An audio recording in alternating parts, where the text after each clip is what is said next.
I don't think I'm a drunk. I don't Yo, drink. So yo, yo. All right, all right, all right, all right.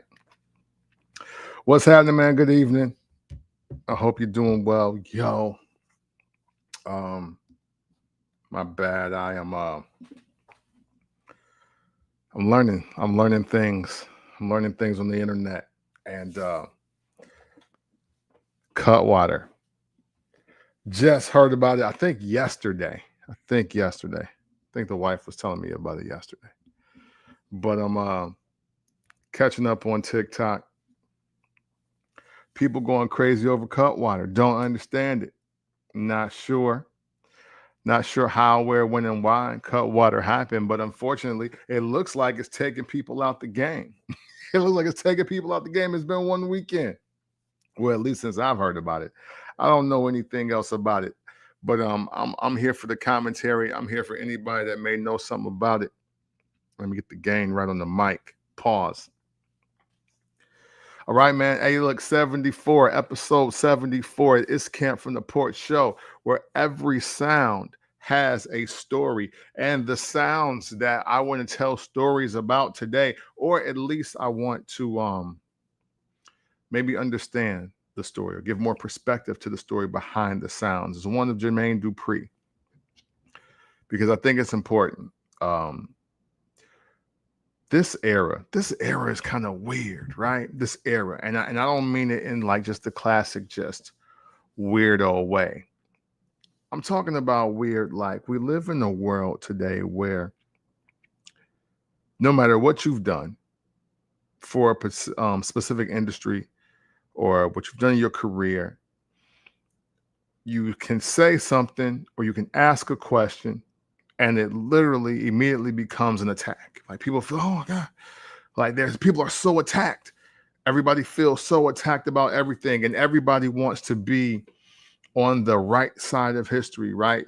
Some people are so obsessed with giving the right answer or having the right answer that you're either not answering at all or you just switch sides. Like you don't pick a side to defend or stand on, or at least intelligently articulate your stance, and that's garbage. And I think that's what happened here. I think Jermaine Dupri asked the question, and maybe because of who he is, maybe it wasn't quite understood in the context that it should have been. So I want to have some perspective. Obviously, I don't know Jermaine Dupri.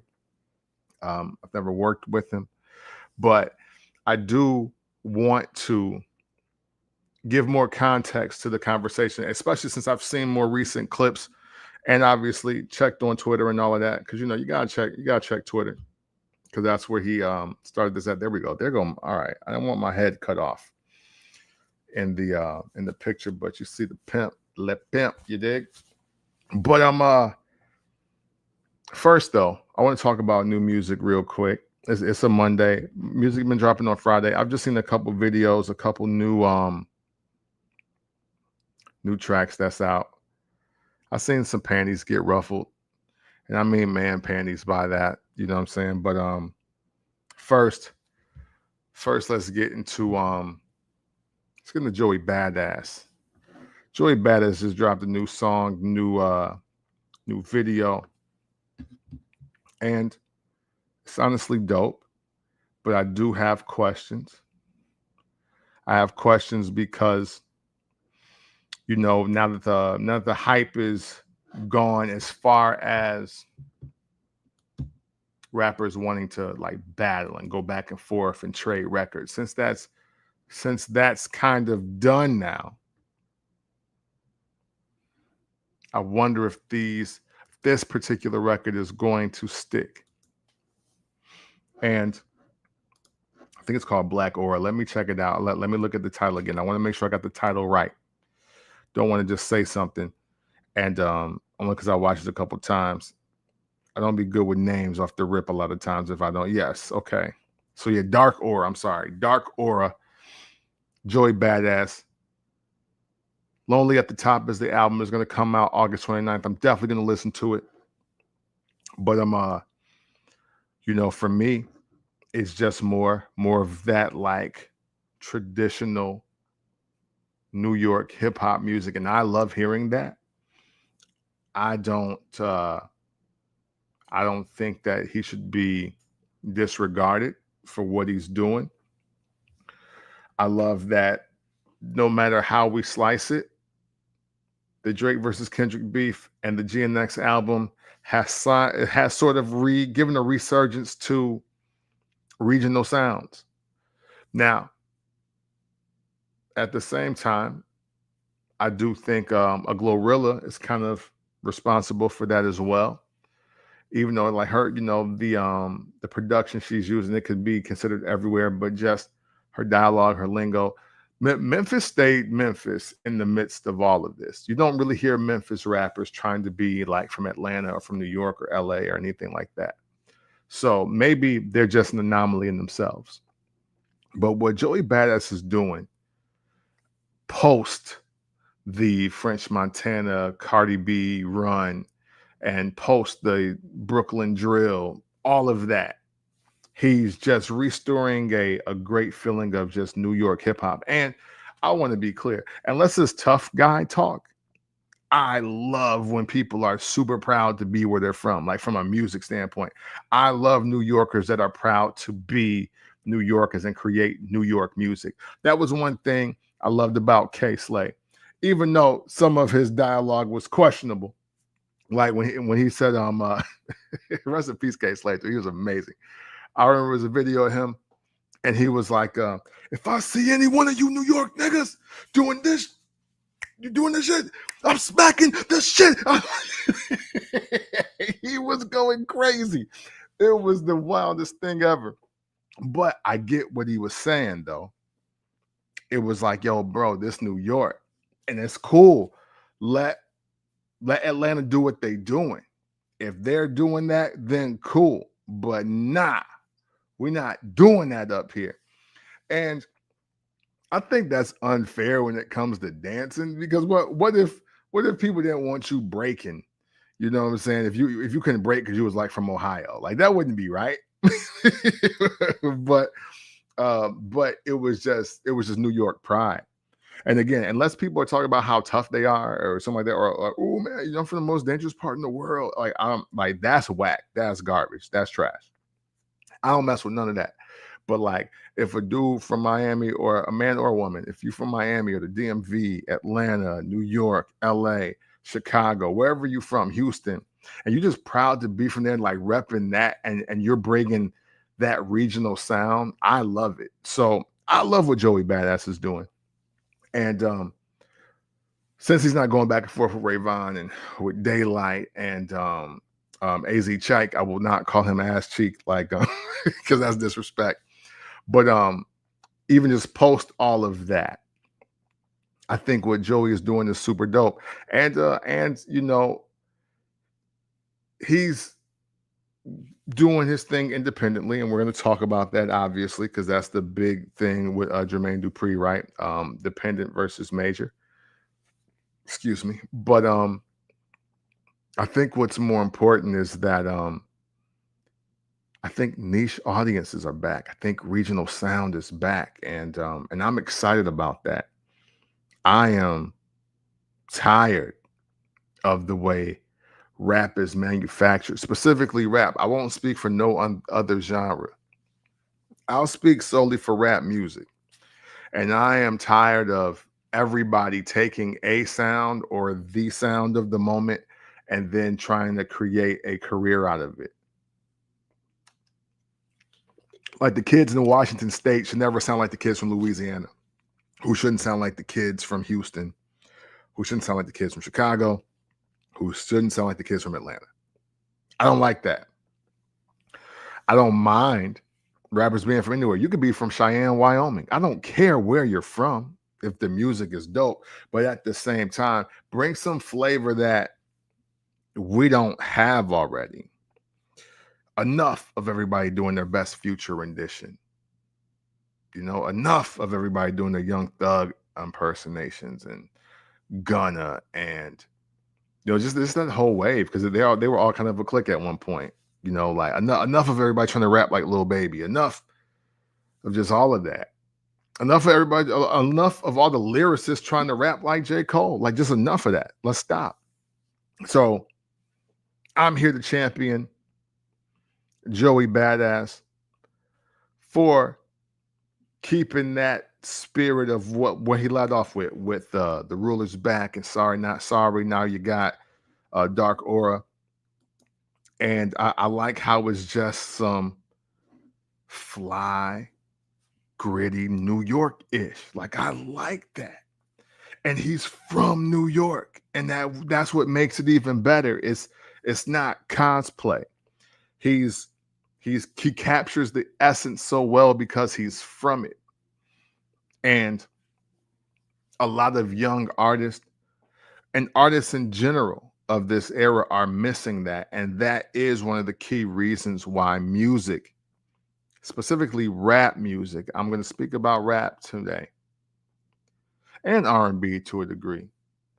That's why those sectors of music are maybe being deemed less profitable. They may be being deemed as inferior or falling off, even though we still are holding great and major influence. So I don't want that ever confused. But just because you got influence don't mean you got money. And money ain't everything. But once they can manufacture what you do and they can mass produce what you do, and then we start calling it things like the microwave era, and now all of a sudden you need a 2-minute and 30-second song, and people don't believe that the attention spans are long enough. Attention spans are fine. Content is crap. Let me say that again. Attention spans are fine. Content is crap. Music is bad. Like, the beats aren't even beaten along with the songs not songing. That's what it really is. It has nothing to do with attention spans. How are we saying attention spans are bad during the podcast? Boom. More people are talking just like this, talking because they got lips every single day, hours on end.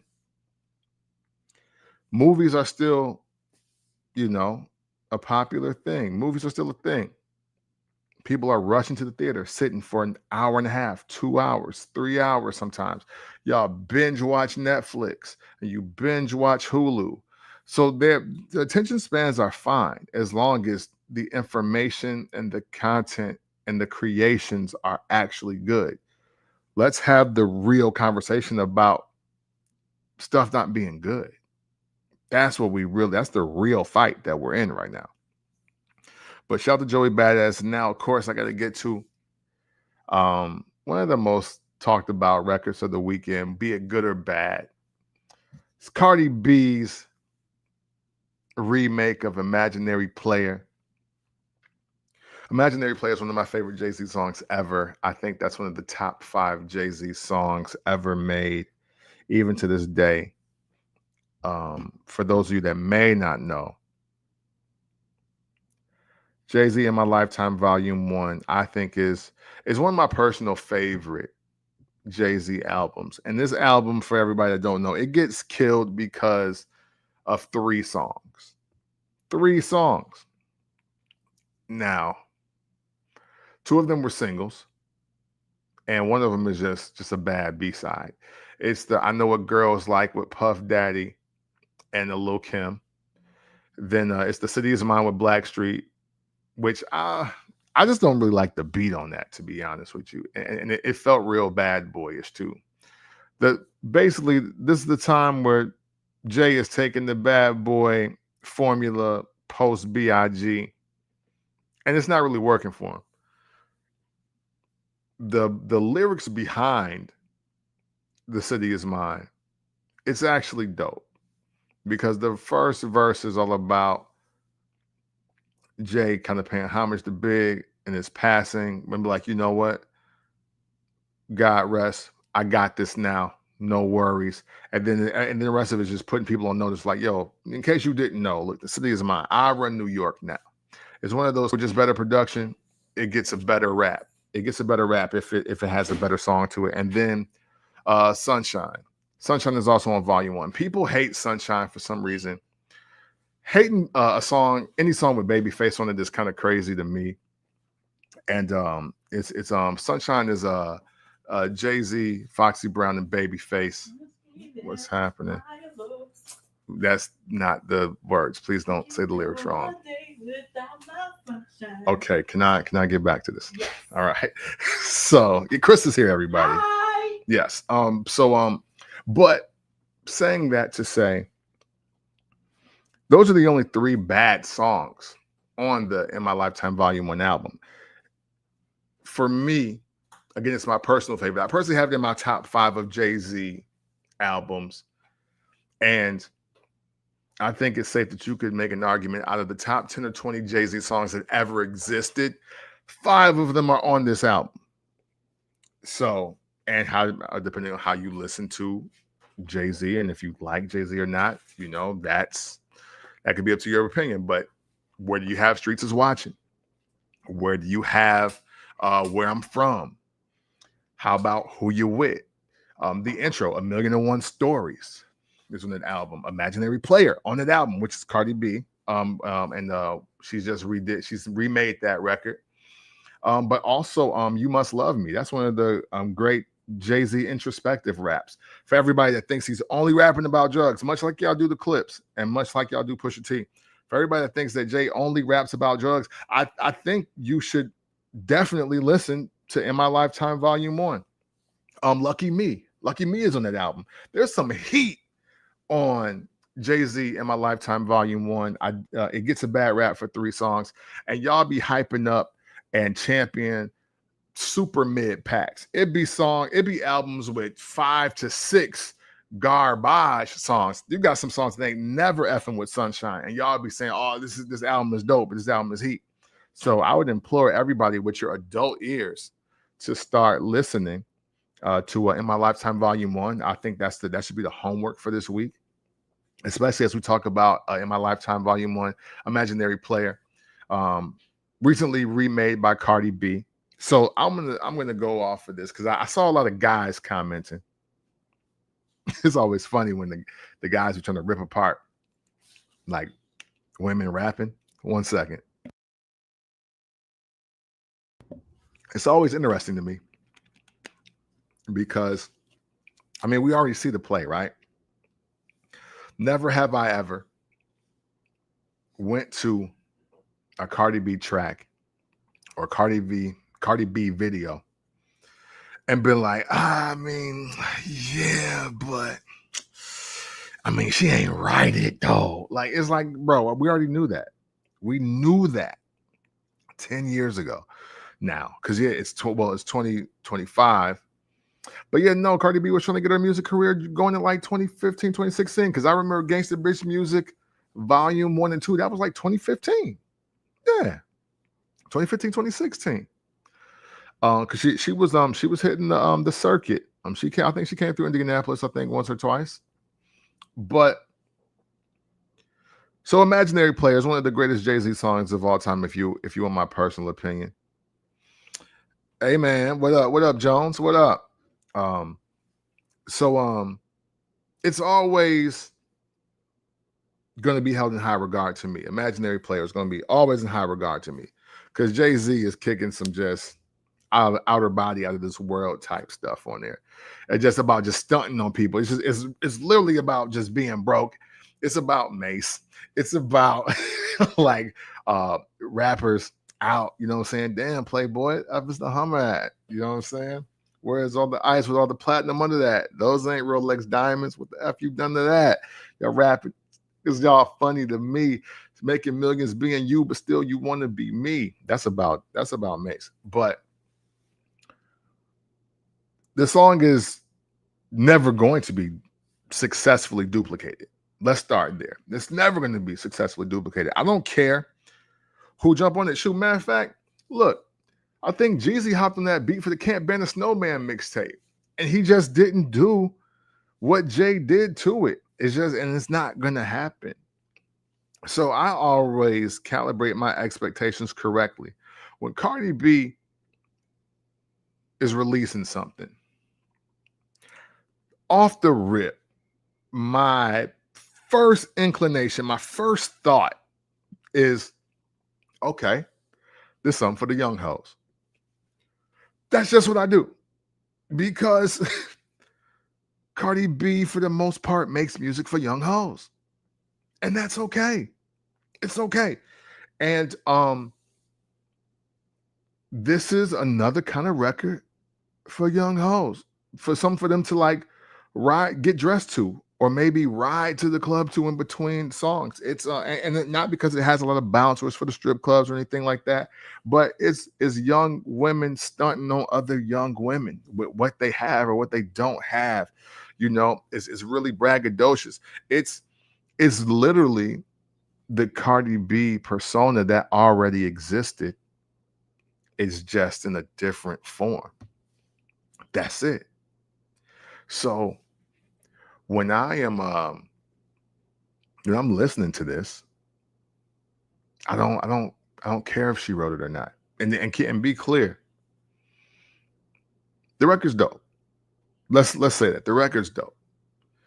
But I wasn't expecting a hip hop classic. I wasn't expecting to be like wild, like, oh man, dog, man, Cardi B said, like, bro, come on, dog. Come on. Well, what are we doing? What are we doing here? What are we doing here when we rating the bars of Cardi B? Like, what are we doing? And it's cool. Just like back in the day. Yeah, I loved Crisscross. And yeah, I personally memorized their raps and all that and whatever, but I was 9. I was like 9 or 10. So once I get older and I like what they kicking, it's still obvious that, okay, what Crisscross is doing and what Run DMC did, it ain't on the same level. It ain't. And it might have been Bada who said, this version of Cardi B's Imaginary Player is literally the difference between a 4.0 and a 4.6.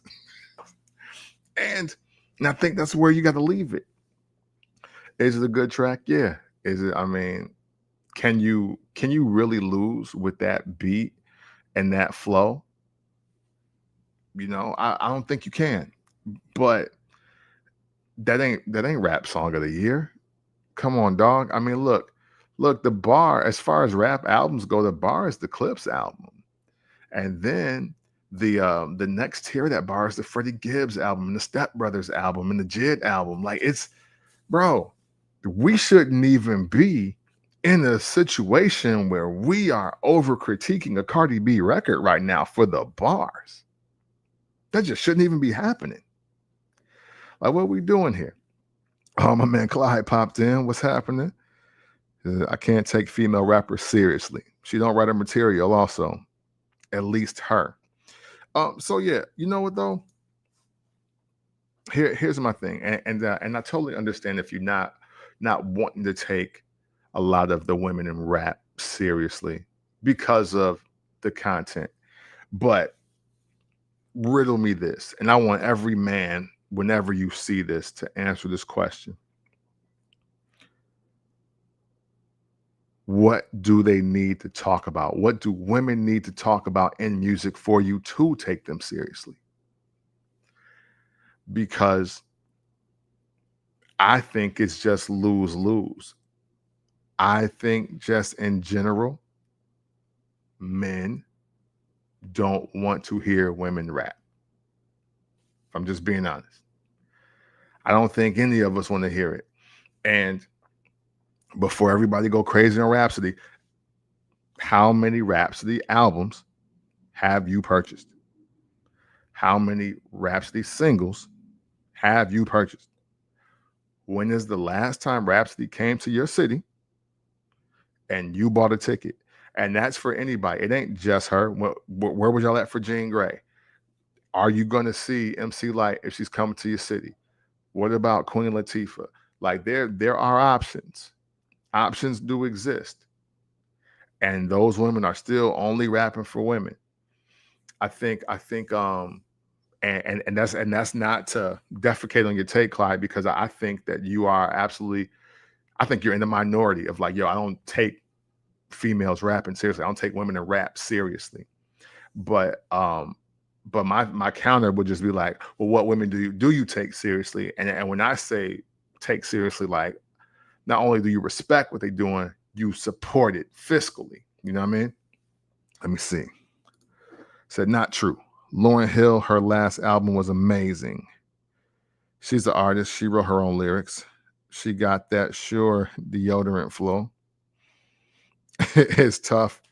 It's tough enough for a man, but it's made by a woman. So when we're talking about her last album was amazing.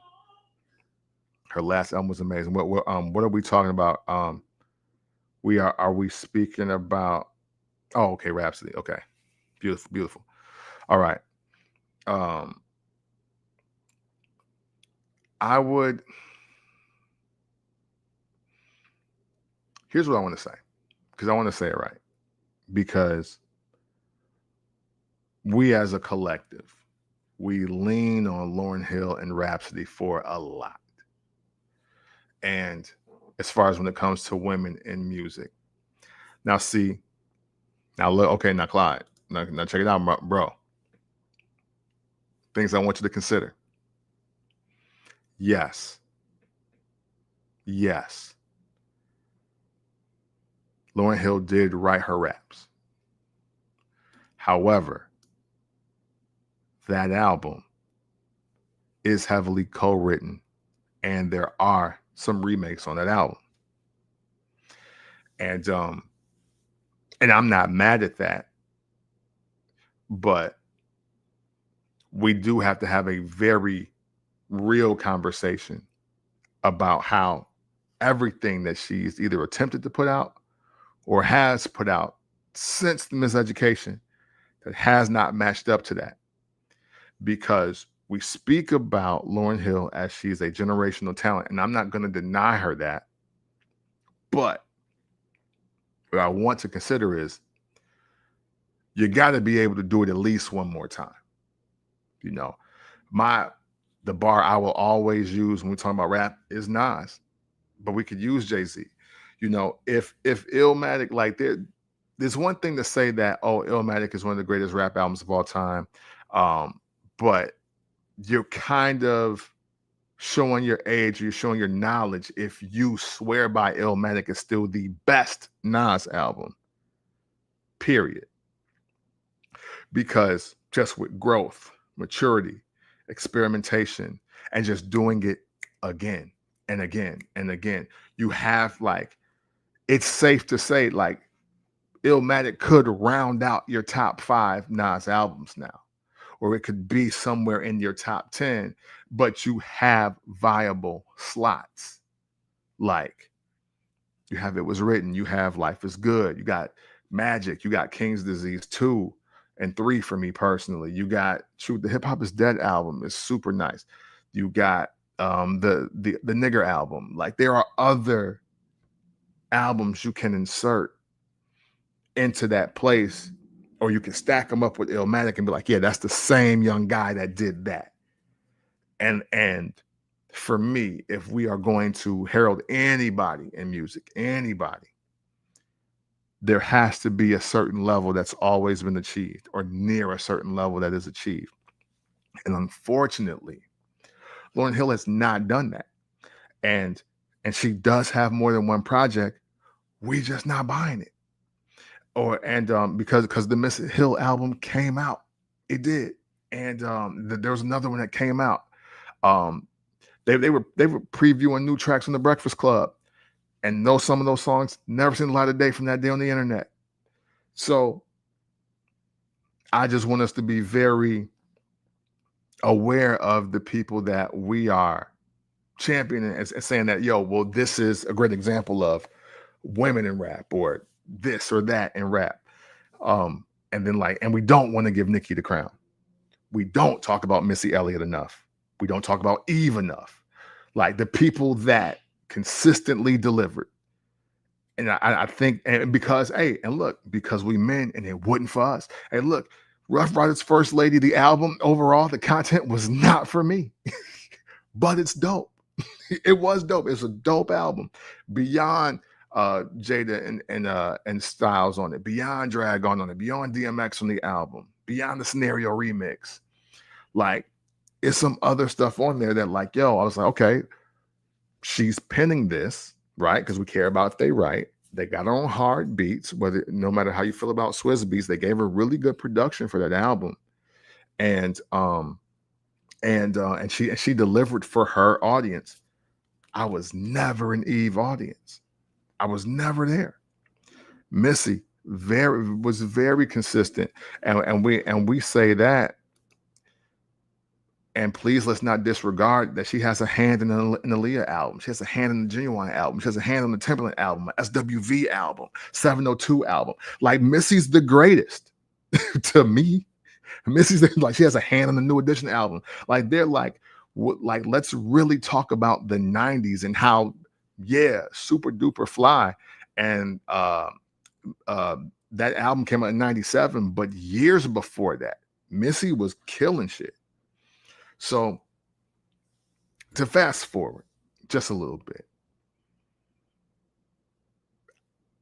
I totally get the gripe of what Cardi B like provides or doesn't provide, whether she writes or she doesn't. But I want every man specifically, because I seen men talking, they were going crazy.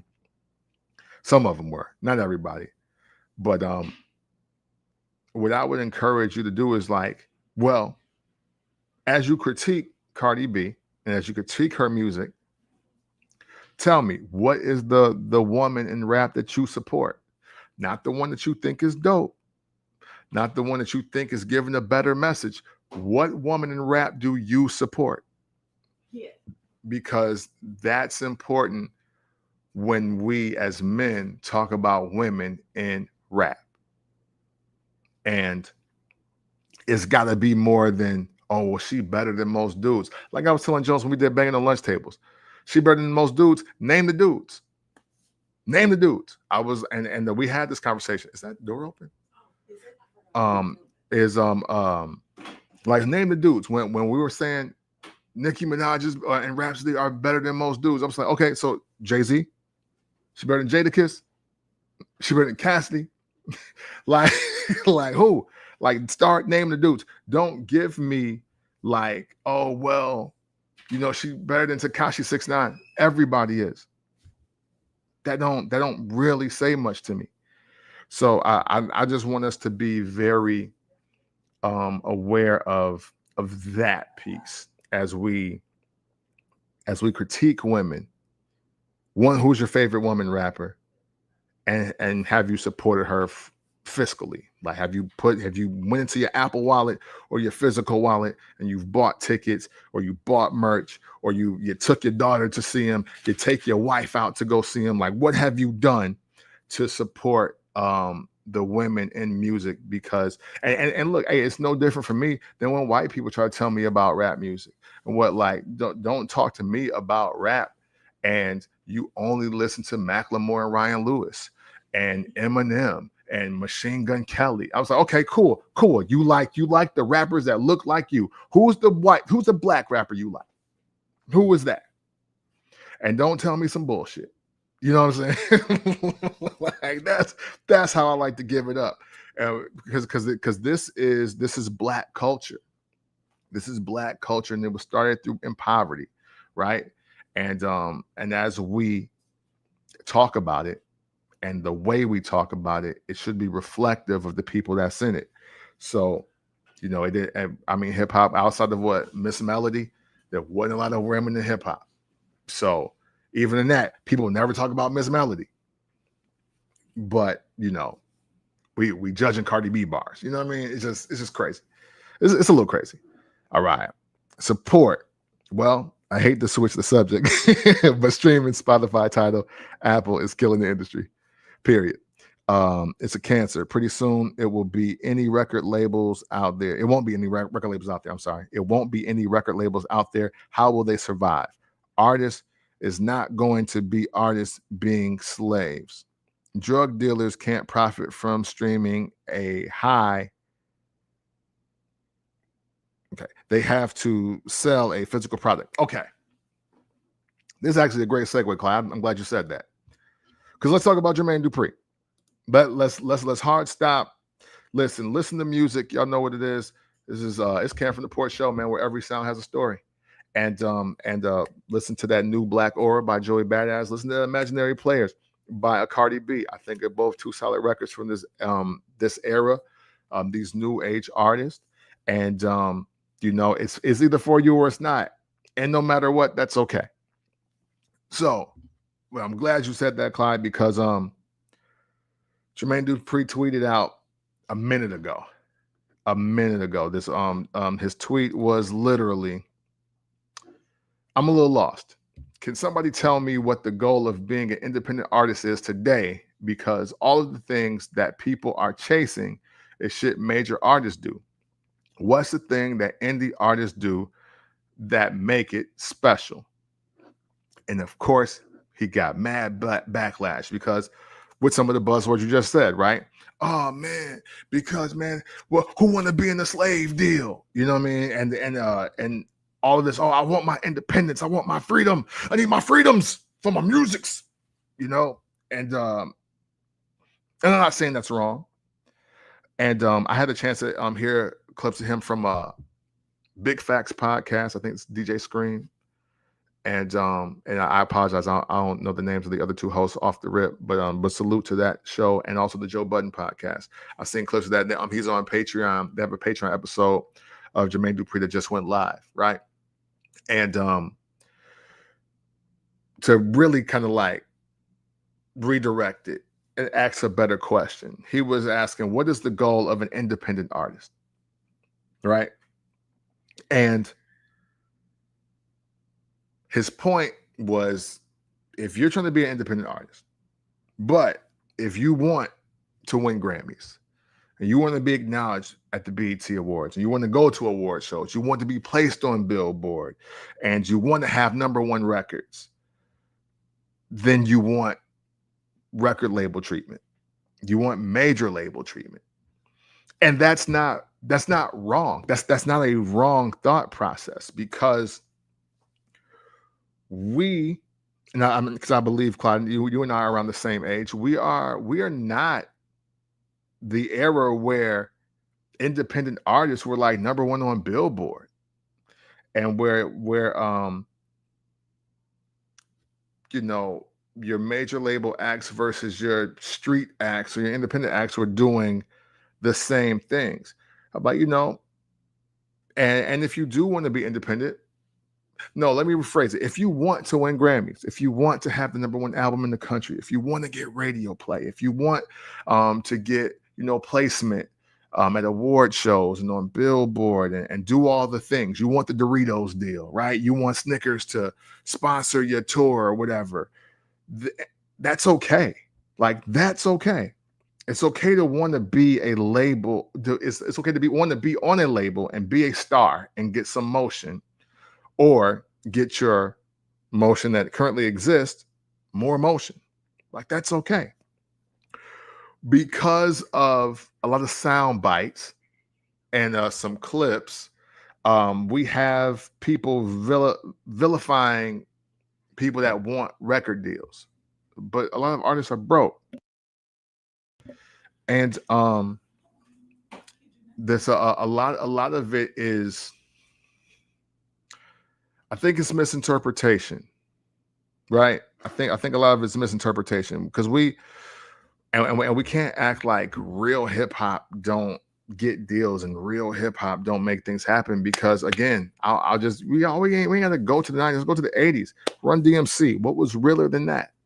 What was realer than what Run DMC did with the image of Jam Master Jay and Adidas?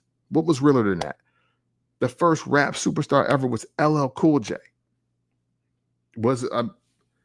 Did not an entire generation of rappers in the 90s want to originally be that guy. And he was signed to Def Jam. Now, did Def Jam rep hip hop, and were they a better fit as far as like letting him be him and his image? Yeah, that's absolutely facts. But it wasn't until the days of MC Hammer and Vanilla Ice that we started questioning major label deals. It wasn't until then, because even DJ Jazzy Jeff and the Fresh Prince was in question. They boycotted the Grammys because they weren't going to air their award. So it wasn't until somebody, and I don't know, I was a child, but somebody came along and was like, "Oh, they sellouts," or "all that dancing." It's like, but ain't breaking part of the culture? And and then, hey, if you let KRS One tell it back then, hey, if you was even from New Rochelle, if you was from Albany, New York, you wasn't hip hop. It's like, dang, you got to be in the boroughs or you ain't hip hop, like that. And of course, now he's changed his mind and thought process, and respect to KRS One. But I'm just saying that was an argument at one time. But honestly, for me, and I'm only telling this story from my perspective, it wasn't until MC Hammer was everywhere, and when Vanilla Ice and MC Hammer, who used to go on tour together, until they started winning, because that's Miami and Oakland. And it wasn't until they started winning in rap music that we started questioning what the labels are doing. And I'm not going to say that it was right or wrong, because again, I was a child. I wasn't there. I was just copying the music and dancing, bro. That's it. That's what I did. But it wasn't until then we started questioning it. So now you fast forward to the 90s. I was there, bro. I was there. People wanted to be on Def Jam. People wanted to be on Bad Boy and Death Row and Interscope even. People want to be on Ruthless Records. Artists like, we wanted to be on labels. You wanted to be on No Limit. Now, these are all boutique labels, and they were powered by major label. They had major label backing. Death Row. Come to Death Row. That's a real thing. People want to be on Death Row. So the 90s and even the early 2000s, look, some of y'all want to be on Grand Hustle. You know what I'm saying? CTE, Corporate Thugs Entertainment. YG was signed to Jeezy at one point. Ross went from being on Slip and Slide to having his own Maybach Music Group, like Young Money, Cash Money, Young Money, OVO. Finally Famous, Good Music. There's a lot of labels that exist. People want to be on labels. And just because maybe a couple people are exceptions to the rule, and because motion looks different with budget, we got too many people vilifying what it means to be on a label. But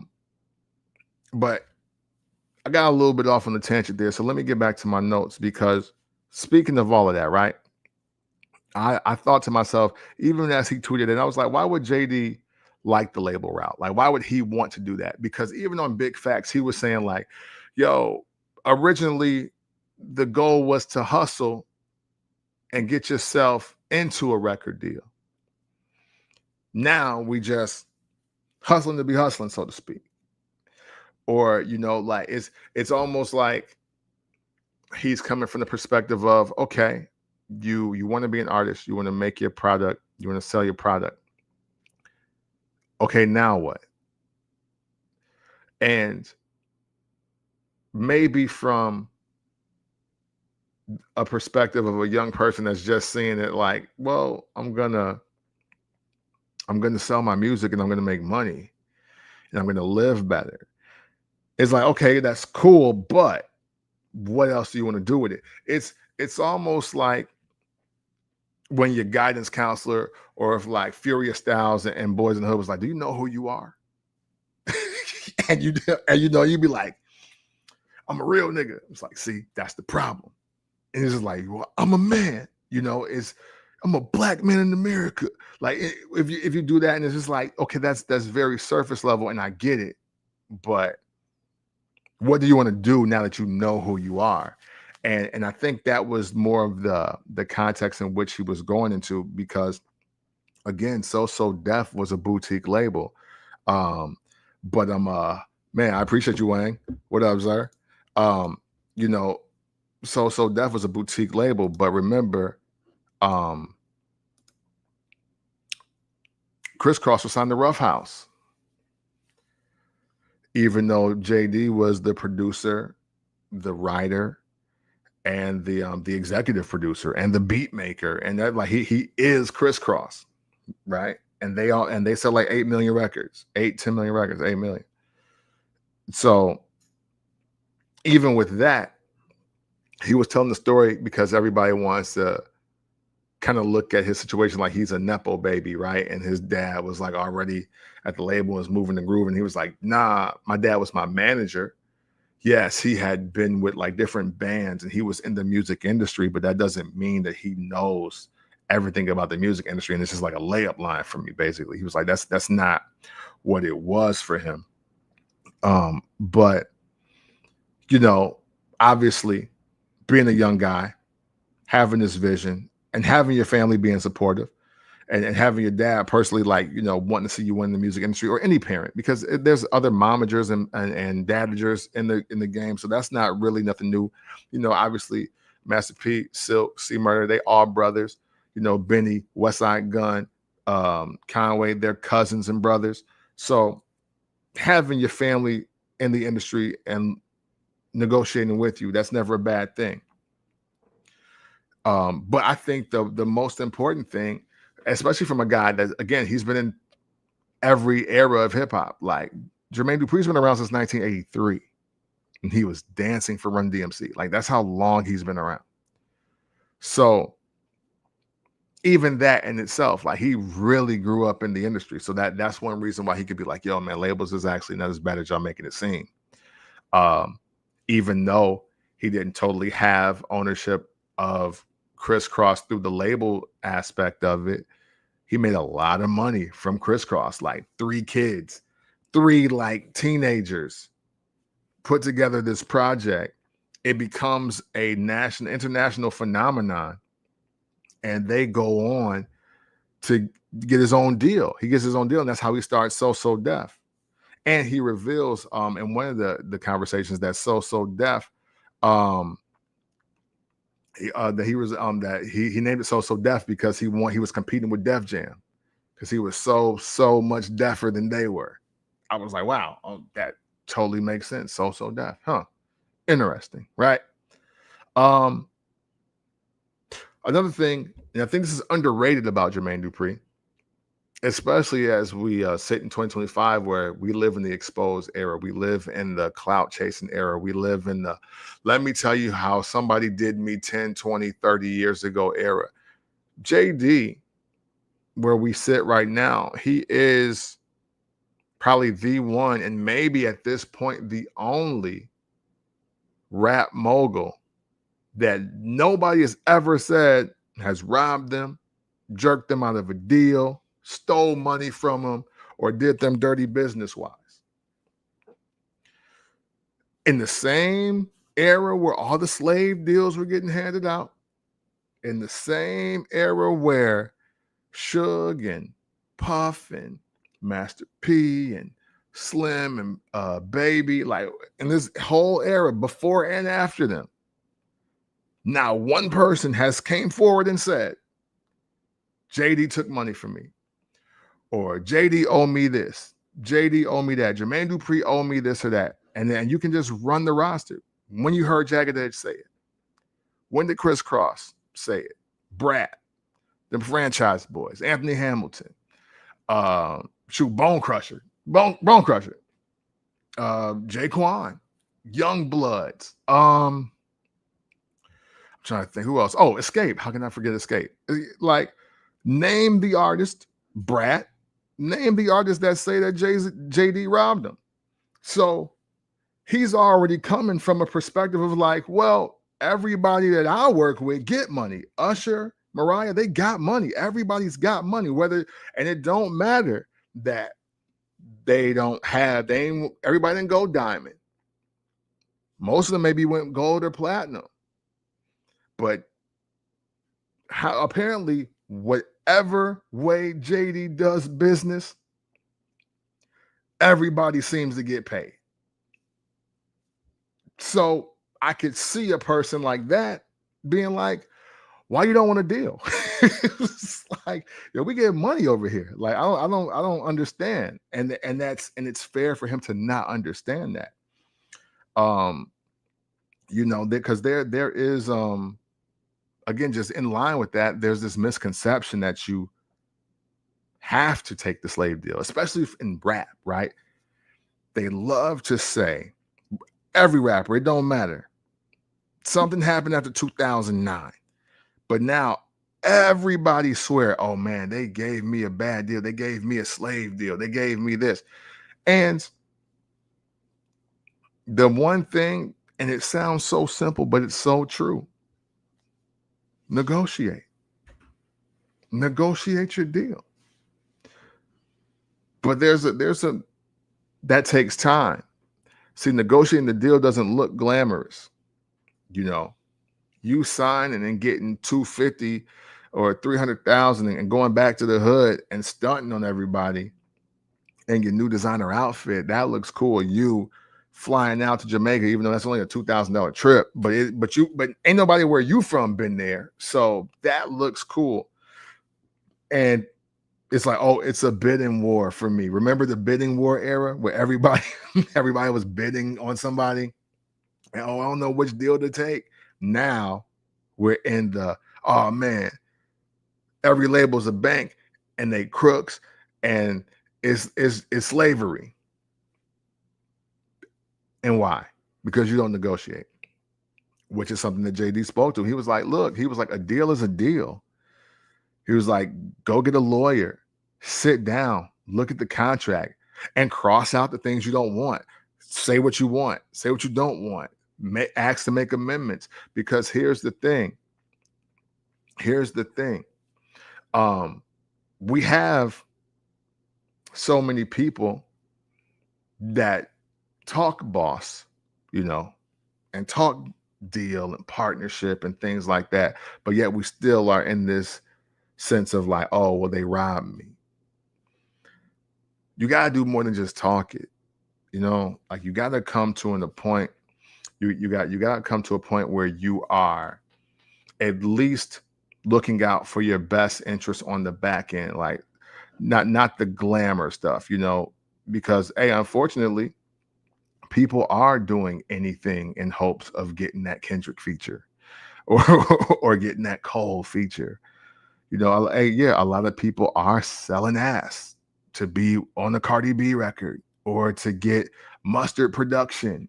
Whatever. They doing whatever because everybody thinks, oh, I'm just going to get on and I'm going to sell 10 million. And it don't work like that.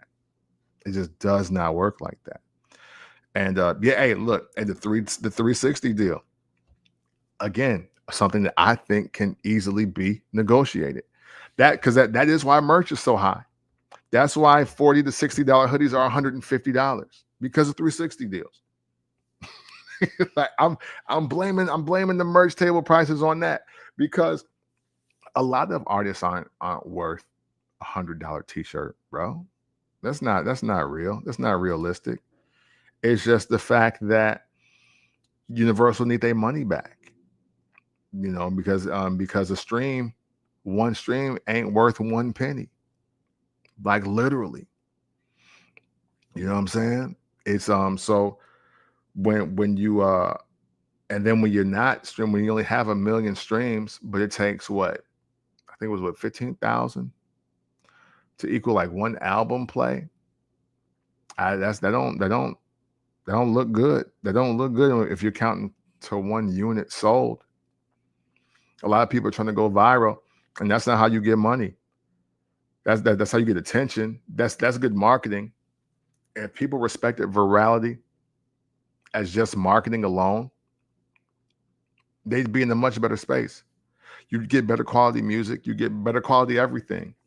If people respected virality as simple marketing and promotion, and as not a means to an end, you'd see better results. But 360 deals exist because artists don't make the money that they think they make. that's it. That's it. And that's why everybody's a brand instead of an artist that has merch, like just old school labeling. I'm an artist. Here's my hoodie. But no, hey, I'm a brand. So I gotta charge you double because UMG need their cut. I need my cut, or else, I'll be broke. So, okay, hold on here. Negotiations are a must. If you can afford designers, strip clubs, and whores, budget yourself a lawyer. That's how you get your contract, right? That's how you get yourself out the slave deal. Hey, look, young hoes need music too. You know what I'm saying? That's a fact. And many artists don't want to admit that they have no leverage, and they are taking the deal for fame purposes first. We don't talk about that often because, again, people respect virality too much. You respect going viral a little too much.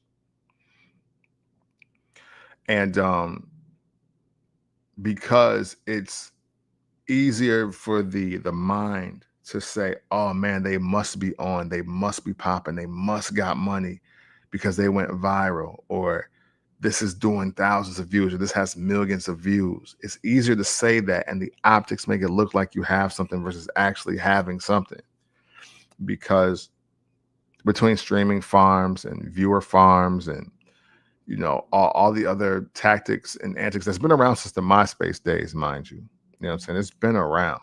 It's just now people are trying to, I shouldn't say they're trying to monetize it now. They thought they could monetize off of it long term, and you just can't. You might fool some people and get a quick money grab, but it's not sustainable. Because if you have 1 million views, and even at 10%, 100,000 people are expected to buy something. And even though 100,000 people ain't gold, if at $10 a pop, that's still $1 million. And if you can't make $1 million off of 1 million streams, or 1 million views, or 1 million plays, like whatever the million is, if you can't make the 10% of the audience or less of that, then it ain't real, and then you're back to the drawing board. So you got, if you don't have leverage, aka motion, it's going to be difficult. It's just going to be difficult for you to navigate and negotiate. I think there's a lot of recent cases, but what popped in my mind first was Meg Thee Stallion. Meg Thee Stallion was she really did work the circuit. I seen video of her at an AC3 event, empty, but she was literally doing the Meg Thee Stallion thing, the Tina Snow thing. She was already doing it, but it wasn't but 10 people in there, and maybe a year or two removed from that, she got with the baseball player, Jay Prince and all of them, and they did their thing. They put a lot of money into that situation. Boom, she everywhere. And then she got to the point, she got so hot that Roc Nation wanted a piece. And then that's how that whole war starts, because you know what? As viral as she was, as much emotion as she was creating, they were not making enough money. They were not making money. And artists hate to hear that they're not making money because people know their name. And they hate to hear that they're not making money because, my mentions is lit, my followers is up. That don't mean nothing. It literally, it means something, but it don't mean everything. So let me rephrase that. It don't mean it means something, but it don't mean everything. We'll leave it at that. And, you know, to pivot a little more, much like the words legend, classic, and lit at this point, and mid too. We're beginning to overrate independent and ownership. The words independent and ownership are becoming overrated. So now hey, look, this might be some dinosaur talk for you young people out there. I don't know, but you're overrating the words independent and ownership. But you gotta remember, Mr. Made in the 1980s, came from the port. I came from watching the independent flex being E40 and Too Short, Nipsey Hussle, Tech Nine, Rock Marciano. You know what I'm saying? Like I come from watching them. I come from watching Supernatural. You know, I mean, even though they signed the distribution with Priority, I saw Master P.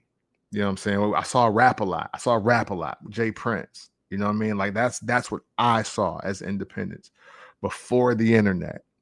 And I still knew who they were. You know what I'm saying? Definitely misused also. It's misused, but I'll tell you why. I'll tell you why overrated. Independent is overrated because people are speaking about it like it's the only way to prosper in the music business today. And that's not true. Everything is not about being independent. Some of us, I'm hand raised, can't afford to be independent, like because I don't have the resources to allocate the time to stay 100% independent. Now, there's deals that can make sense, but I mean that whether you selling 1 or 1 million in the streets, so many people are like, no, but independent is the way to go. It's the only way to go. No, it's not. It's not. It might be the way for you. It might be the way for somebody else, but we're overrating independence. Like there is no value in any other aspect of it. There's value in everything in the music industry. Look, I watch from afar. You know, I watch from not too far. You know, I worked in radio for some years. I worked in live shows for some years. And trust me when I tell you, like if you want to book a show and you want that show to be a success, it would be in your best interest that a label has your back. No matter what kind of music you're doing too, by the way. You could be ripping heads off chickens and eating them. You could be inviting people on stage to pee on them. It could be fights and gunfire outside the show. But you know what? If I keep picking on them, but if Universal or Interscope or anybody is like, but this is this is how, trust me, they're gonna make you a lot of money tonight. They're gonna let you perform. They're gonna let you. It's the shows. I know a thing or two about trying to get a show in Chicago, and it's just me and the homies, and they like, who the fuck are y'all? What y'all want to do? You want to do it here? Hey, well, you got to pay for security. We need to make our money off the bar first. You better go out and sell tickets. We're not promoting this. So you got to buy your own airtime. If you want GCI to talk about it or Power 92 to talk about it, like it's a lot. Like you trust me, it's a lot. If you have tried to book a show for just yourself, and I'm not talking to United Center, I'm not talking Metro. Shoot, I'm talking if you want to be at Blue Note, if you want to be at Buddha Lounge, if you want to be at Excalibur, that's how they talking to you. You know what I'm saying? Like if you want to be at Chromium back in the day, if you want to be at Chromium nightclub, there's like, yeah, well, you gotta pay for security, and we need this, we need X, we need this deposit up front. We need like, yo, rap shows, we hear it be violent, and they throw everything at you. But if you were on Atlantic and they were like, hey, the artist is from the town. They want to do a show and an after party here. Oh, no problem. They're gonna green light it.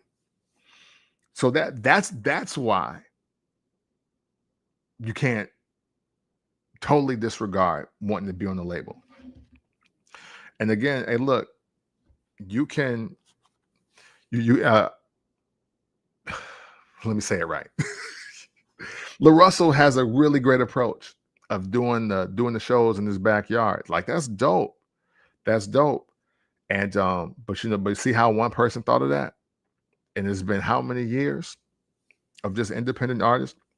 See, like a person like LaRussell, he can talk that talk, but look how enterprising he is, and look what he's amassed. See, it's easy to look at the independent artist winning and being like, yeah, that's the route to go. But it's another thing to actually execute an independent artist plan and see it come through fruition. And a lot of people don't have a plan. They're just saying, well, I want to own my masters. I want to own my publishing. I want to be independent. And dope. Cool story, bro. But here's the deal. Owning 100% of nothing, and you can't go anywhere for cheap to promote it, it leaves you in the red. It just leaves you in the red. And that's it. Because independence is definitely an amazing business move if the motion and the product promotes your lifestyle. Like if you can eat off of it, if you can live off of it. And I'm not talking about eating for a day. I'm talking about eating for a year. Tech Nine took an Atlantic deal at the twilight of his career. You know what I'm saying? And it was just like a money grab. A lot of people go back and forth from independent to major for just money grabs, using OPM. Shout out to Dom Kennedy, other people's money. Like that's the whole point. Hey, Nipsey was on Jive for a minute. Deal didn't go right. He had a better plan for himself. He went independent, but before he passed, unfortunately, he signed another deal. He was signed to Atlantic, I believe. So, there's power in their strategy that's needed. And it's okay to use majors for help if you need it for one project. Again, you don't have to sign like these 5-album deals. You don't have to do all this stuff. You can literally like, look, I want to sign for 2 or 3 albums, or I want to sign for 2 albums, and you make sure you give them 2 albums. Now, again, just like any other job, you got to do what they say, and you got to do what they feel they can promote. Again, you don't get a job at McDonald's and start making Subway sandwiches. You can't do that here. Nigga, get this Big Mac in this box and get it to the customer. That's what we paid you to do. And that's what you got to do. So look, make hit records. Keep your rapidy rap hip hop and you don't stop stuff. Do that when you back independent. But hey, if we say we need bangers, if we need something to play at the NBA Finals and the Super Bowl, then go out there and make it. Like, that's the bottom line. And I think, and again, that's why I say we overrate independence and we overrate the ownership aspect, because it's just, the idea is so beautiful. The idea is so glorious. But labels are existing also because they got money and they create stars. And if you follow the blueprint, if you follow their plan and you're not afraid to negotiate, it can work out for you. There's far more. I won't say far more. I think there are more examples than we realize that have become successful with label help versus without. Because I don't think we've truly missed the boat. Like, I don't think there's no like Earl Manigault of the music industry. Like, there's no Len Bias, like, oh man, I'm telling you, he was really next. I mean, we say it when rappers get killed, but do we really mean it?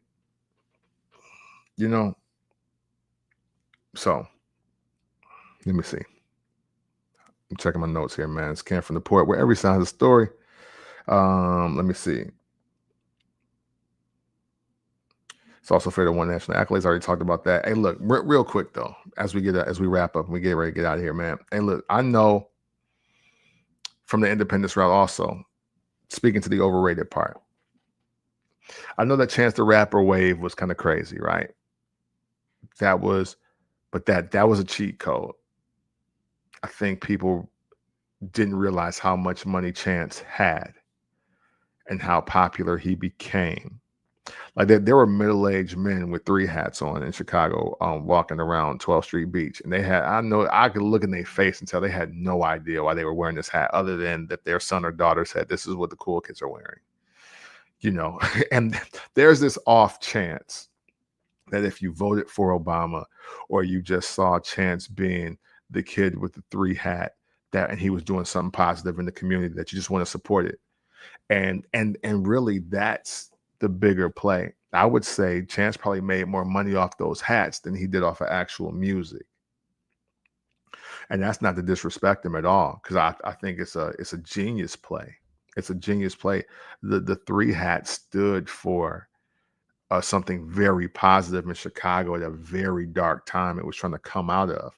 And I think now that's underrated right there. It's just like, man, Chance with that Coloring Book album really changed a lot of minds.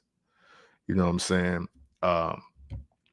And you know what? And this is I forgot the real meaning because he did say it was something symbolic to him personally, but I know in that 2016, 2017, even early 2018, a lot of people who I came across. So I was working for Live Nation, then working shows, and I was at House of Blues, it was Aragon Ballroom, North Lee Island, and I was at Hollywood Casino Amphitheater. I was working all 4 venues for 3 years. And Chance actually did some pop-ups and did an actual show at some of these venues. And what I can speak to personally is that the 3 hat was almost like a changing of the guard. It's like a separation. It's like, yo, we not the drill kids, we not the YNs. Like we want something better. We're about being proactive in the community. We're about being positive. I mean, we like to turn up. Some of our friends might be bad, but in the end, it's really about love. It was even, dare I say, it was even pushing more people to have more just conscious about faith. Now, I'm not saying that he was on some Jimmy Swagger type stuff or some TD Jakes type stuff, but you know how people will just gravitate to something and they'll latch on to it. Sure, even Kanye did it. Kanye latched on to the Chance wave, and that's why Life of Pablo sounds the way it does, and then all of a sudden he's doing gospel. You know what I'm saying? Like it's I think Chance's wave was so much more than music that when he did put out new music, they were like, okay, we ain't going this far. Like, but then again, it's just not that good. But I heard the new album is dope. I am going to listen to it. But Chance was an anomaly, man. You can't. One, he had a lot of money that was able to be put up. You know, he had one of the first Apple Music deals. You know what I mean? Like that's when you got connection. That's pull. That ain't because he's super nice. He don't get the Apple deal because he's super nice. That means something else is at work, or some other thing is at work. Because why couldn't Jay-Z get an Apple deal like that? You know what I'm saying? Like why couldn't Nicki Minaj get something like that? Drake, like I'm telling you, like there is something to be said about some of these moves that get made, because they're busy. Eminem should have had an Apple deal in that, and respectfully, you know what I mean? Like everything about that whole situation. Because look, even Apple, Jimmy Iovine, literally, there should have been, if they were just giving out deals, then Snoop, Dre, and Eminem should have definitely had one off the strength of Jimmy Iovine and everything they did for Interscope. It's just other things that play. And when lightning strikes, man, you gotta take advantage of it. So again, that's no hate at all. And Chance was the first person of this era specifically to make an independent mixtape, mind you, look like a major label release. And he won 3 Grammys. That obviously doesn't hurt. Doesn't hurt at all.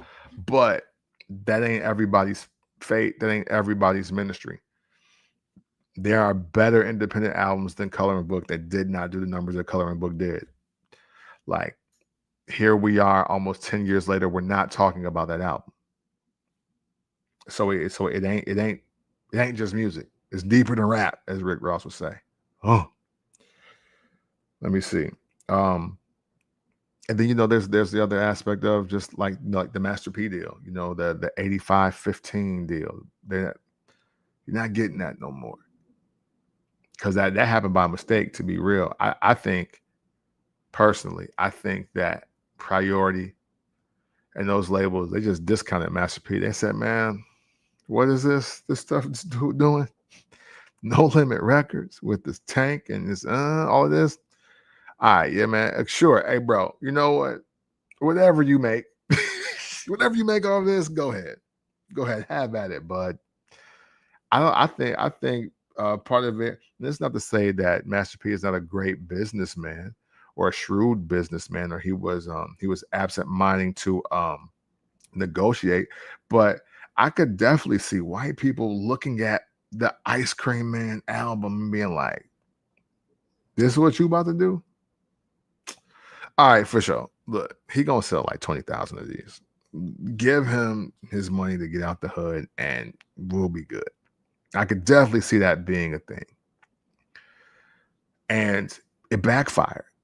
And Master P had one of the most amazing plans for a record label and a roster and a city ever. It's one of the greatest.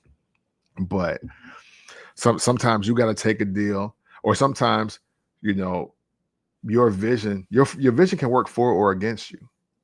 Is really the real thing. So you got to make sure how you want it to land. You know what I'm saying? Not yet on the Traxxas album Lambs. I have not heard it yet, but I did hear about it, and I do want to check it out for sure. I want to check that out. Last thing about independence, indie, and this is just something just for one to grow with, right? From the people. You dig? Some of you indie artists out there, you're not prospering because you don't want to pay nobody. And I mean, you don't want to pay for marketing and promo. You don't want to pay for no manager. You don't want to pay no producers. You don't want to pay the studio. You don't even pay your hype man. You ain't even paying somebody to help drive. You know what I'm saying? Because again, independence is hard. It's hard because it's all of your money until you find somebody else's money. And, a lot of independent artists personally, and I'll say this, that some of them are failing because it's just lack of ecosystem, it's lack of community. I know that you can get a mic and you can sit in front of a computer and you can get the software and you can, get an account on DistroKid and you can upload your music. But if you don't have a real ecosystem, if you don't have people championing the music, if you don't have some sort of team, and you're going to go into this industry cold by yourself, yeah, it's going to just be very difficult. It's just going to be very difficult because you don't have the network and you don't have the cash to sustain long term doing that. It's not missed. It should not be missed that even Jay-Z came into the game, even with his 900 strong, you know what I'm saying, from grinding G-Packs, and he still went to Def Jam to get a deal. You know what I'm saying? Like, you shouldn't, never discount that. A lot of people that we know and love, Snoop Dogg has not been independent the majority of his career. You know what I'm saying? And because of that, he is probably the biggest and most recognizable rap superstar ever in life and will maintain that status. You know what I'm saying? That's how you get the movie deals. That's how you get the TV placements. That's how you get around. It's not, major labels are not as bad as people want them to be. If you got great product, if you are willing to hire a lawyer, if you are willing to negotiate, I guarantee you can get whatever you feel that you want or need out of this. Negotiate at jobs. I don't care, but let's say you don't want a record deal. Let's say you just want to be the warehouse manager, or you want to be an accountant, whatever it is. When they say, hey, we can offer this, hey, okay, that's beautiful, I want this. It's just a yes or no question. I've been told no before. I've been told yes. I've been told, what would you like? I said, what I would like is this. And I said, okay, I see that you offering this, but I want this. I either get it or I don't, and I accept or I decline the offer. And sometimes I haven't gotten what I've wanted and I've accepted the offer because I see the opportunity beyond the paycheck. And sometimes I'm like, nah, if I'm going to go here, I need this and that's that. And I get it. It's not as complex as people want it to be. You just got to be willing to bet on yourself. That's the other part of betting on yourself. All of this is betting on yourself. Every day you wake up and you try to make something happen for yourself or for your family, you're betting on yourself. How you place the bet is on you. It's always on you. Never forget that. Never be absent-minded of that. Bet on yourself every day. But the bet that you place solely on you. Let's get to these comments right here. Let me see. Best album out now, huh? Coming from a Chicago artist. Okay, not my opinion. Okay. Hey, listen, I'm on board. I'm gonna listen.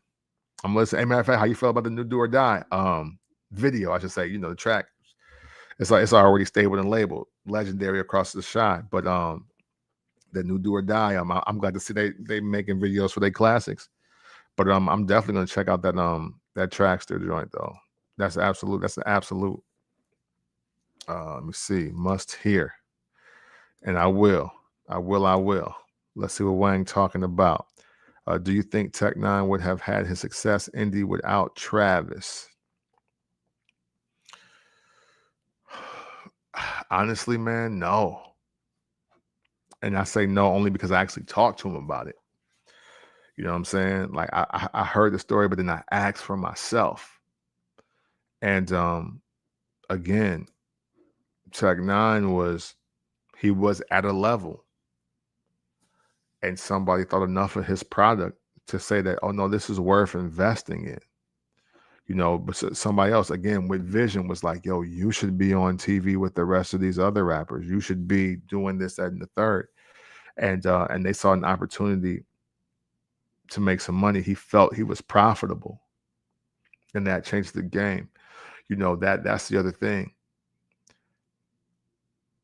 A reason why, again, rap gets a bad rap, independence is getting a little overrated is because, yeah, everybody, we want to throw up the label gang sign, and we want to say that, oh, we this ENT, or we this incorporated, we this, that, or that. But like, who's investing in the product though?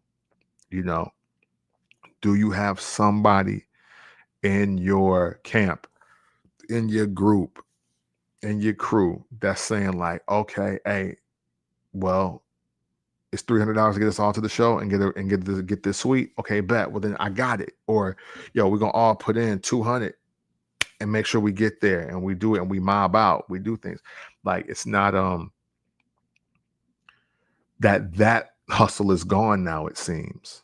You know what I'm saying? That there was a time where like people would pull their money together and make sure somebody got on, or at least made a great push at doing it. Now it's just like everything is just posing. It's just nothing but posing, and nobody really got it, and ain't nobody really going to get it.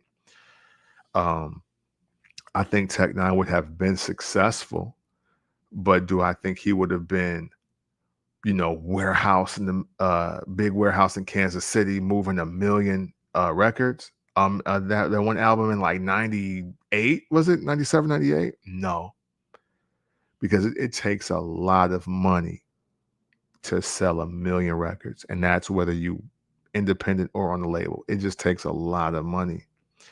A lot of people have to see you in order to sell 1 million. Even labels, for some artists, they don't even ship 1 million copies nationwide. So to sell 1 million records independently, that means it's coming out of one place, one distribution point. That's major. That is major, because that does not happen for everybody. That was one of Remy Ma's biggest complaints before she went to jail. For her first album with Conceited and all that on it. She was like, they didn't even ship gold. They didn't even ship 500,000 copies of my album. How was I gonna go gold if they didn't even ship that many copies? You know what I mean? So, but Tech Nine is still one of the blueprints to how to do it. He's still one of the absolute blueprints of like, hey, if you want to be an independent artist, you want to make something happen, this is how you do it. But he'll be the first to tell you, you better be nice. He said, you gotta have that shiza, and you need some money. That was from his words. That conversation may still exist on my Behind the Rhyme YouTube channel. I might have to repurpose some of that. I gotta go back and look at that. That's been some years now, over a decade now. But man, hey man, it's been a blast, man. I appreciate y'all. Thank you. Thank you for checking out this episode 74. Yeah, Jermaine Dupri is actually right though, and whether you want to be independent or if you want to sign to a major, again, I still think it's important to know the facts, know your strengths, your weaknesses, have your team, and make the most of this. I don't know, Clyde. I don't know, man. Every Monday might be a thing. I'm trying to get in where I fit in right now, but I'm not mad at Monday nights, even though I should be watching Raw. I should be watching Raw, but I'm trying to get a more consistent schedule. It's been difficult, so I just been getting on here whenever I can.